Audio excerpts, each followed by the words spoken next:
ஓம் சாய்ராம். என் அன்பு செல்லமே, என்னுடைய அழகான தங்கமே, யோசிக்கிறாயா? அடுத்தடுத்து என்னென்ன விஷயங்களை நாம் செய்ய போகிறோம்? நம்முடைய தெய்வம் நமக்காக என்னென்ன விஷயத்தை தரப்போகிறது என்பதை யோசிக்கிறாயா?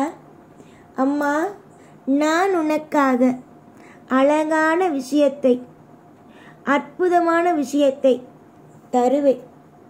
புரிகிறதா? நான் இன்று ஒரு விஷயத்தை உனக்காக கொண்டு வந்திருக்கிறேன் என்றால் அது மிக மிக முக்கியமானது. புரிந்ததா? அது மிக மிக முக்கியமானது. அதுவும் நான் இப்பொழுது சொல்லும் விஷயத்தை கொஞ்சம் நீ கூர்ந்து கவனிக்க வேண்டும். அது என்னவென்றால், ஒருவன் உன்னுடைய வீட்டுக்கு வருவான். அவனை உன் வீட்டிற்குள் மட்டும் விட்டுவிடாதே. அவனுடைய எண்ணங்களோ சரியில்லை. அவன் எண்ணங்கள் எப்பொழுதுமே சரி இருக்காது. அவன் எண்ணங்கள் எப்பொழுதுமே இவன் வாழக்கூடாது, அவன் வாழக்கூடாது, இந்த விஷயத்தில் இவன் தோற்று போய்விட வேண்டும், இந்த விஷயத்தில் அவன் தோற்று போய்விட வேண்டும் என்ற எண்ணம் மட்டும்தான். உன்னிடமே இவன் பேசும் பொழுது, இந்த பெண் பேசும் பொழுது என்ன தெரியுமா செய்வாள்? இவங்கெல்லாம் நல்லா இருக்காங்க, நான் மட்டும் நல்லா இல்லை என்ற ஒரு எண்ணத்தோடு, ஒரு ஏக்கத்தோடு பேசுவாள். ஆனால் அவளிடம் எல்லாமும் இருக்கும். ஆனால் அதெல்லாம் அவளுக்கு பத்தாது. எப்பொழுதும் யாரும் நன்றாக இருக்கக்கூடாது. தன்னுடைய பிள்ளைகள் நன்றாக இருக்க வேண்டும், தன்னுடைய கணவன் நன்றாக இருக்க வேண்டும், தன்னுடைய வீட்டில் இருப்பவர்கள் நன்றாக இருக்க வேண்டும். அவளுக்கு சொந்தக்காரர்கள் நன்றாக இருந்தால் கூட பிடிக்காது. அப்பேற்பட்டவள் தான். அதே மாதிரிதான் கணவரும். தன்னுடைய குடும்பம் நல்லா இருக்கணும், மற்றவர்களுடைய குடும்பம் நன்றாக இருக்கக்கூடாது, மற்றவர்கள் கஷ்டத்தை அனுபவிக்க வேண்டும். இதுதான். புரிந்ததா? நாளுக்கு நாள் ஒவ்வொரு விஷயத்திலேயும் ஒவ்வொரு விதமான கஷ்டங்களை அவரவர்கள் அவர்களுடைய எதிர்மறையான எண்ணத்தினாலேயே கொண்டு வருவார்கள்.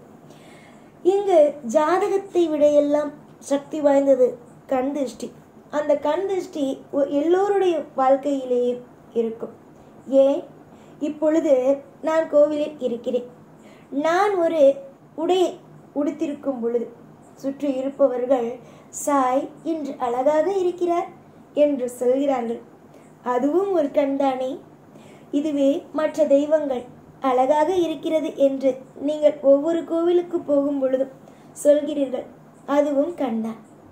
அதே மாதிரி உன்னை ஒரு நபர் பார்த்து, நீ இந்த ஒரு ஆடை அணிந்திருக்கிறாய், இது அழகாக இருக்கிறது, இந்த நகை அணிந்திருக்கிறாய், அழகாக இருக்கிறது என்று சொன்னாலும் அது கண்தானே. சில பேர் வெறுப்புகளோடு பார்ப்பார்கள், வெறுப்புகளோடு பார்ப்பார்கள். அதெல்லாம் இன்னும் பயங்கரமானது. தங்க பிள்ளையே, அந்த நபர் உன்னுடைய வாழ்க்கையின் மீது அதிகமான கண் திருஷ்டியை வைக்கிறார்.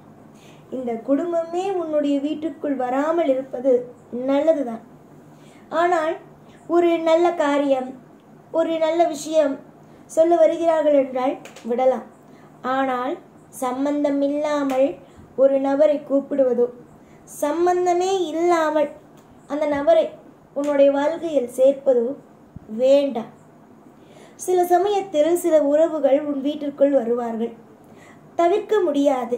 அவர்களை வராதீர்கள் என்றும் சொல்ல முடியாது, வாருங்கள் என்றும் சொல்ல முடியாது.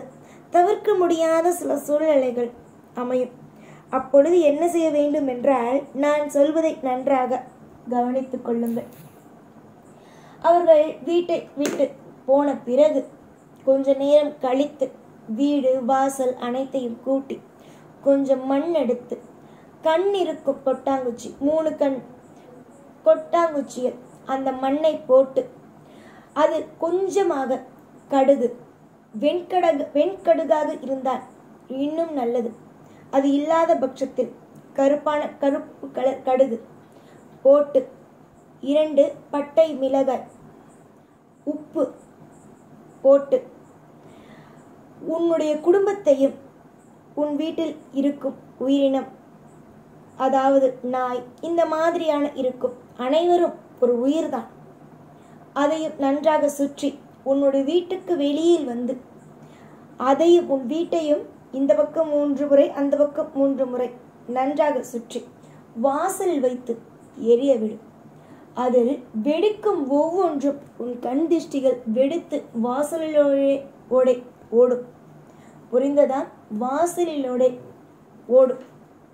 இது மிக மிக மிக மிக அற்புதமான ஒரு எளிதான ஒரு வழி, கண் திருஷ்டி போவதற்கான வழி. இதை அவ்வளவாக சூட்சமத்தை யாரும் வெளியே சொல்ல மாட்டார்கள். ஆனால் நான் தெய்வமாக இருக்கும், உனக்கு அசரீரியாக இருக்கும், தெய்வமாக இருக்கும் இந்த சாயாகிய நான் உனக்காக சொல்வேன். புரிந்ததா? எப்ப பார்த்தாலும் எல்லா நிலைமையிலேயும் கவலை கொள்ளாமல் அமைதியாக இருங்கள். நீங்கள் அமைதியாக இருக்க இருக்க நீங்கள் உங்களுடைய வாழ்க்கையில் ஒவ்வொன்றையும் ஆழ்வீர்களை தவிர இழக்க மாட்டீர்கள்.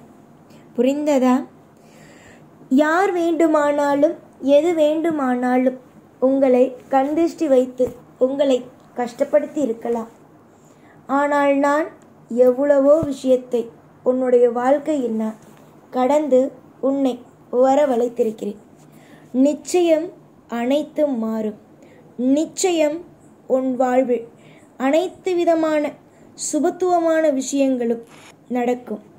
நீ எதேதோ நினைத்து போட்டு குழப்பிக்கொள்ளாமல், இதுவும் கடந்து போகும், இதுவும் உன் வாழ்க்கையில் எல்லாமும் மாறும் என்று நம்பிக்கையோடு இருங்கள். நீ நம்பினால் வெற்றி அடைவது நீதான். புரிந்ததா? நல்ல விஷயத்தை சொல்ல முடியும்.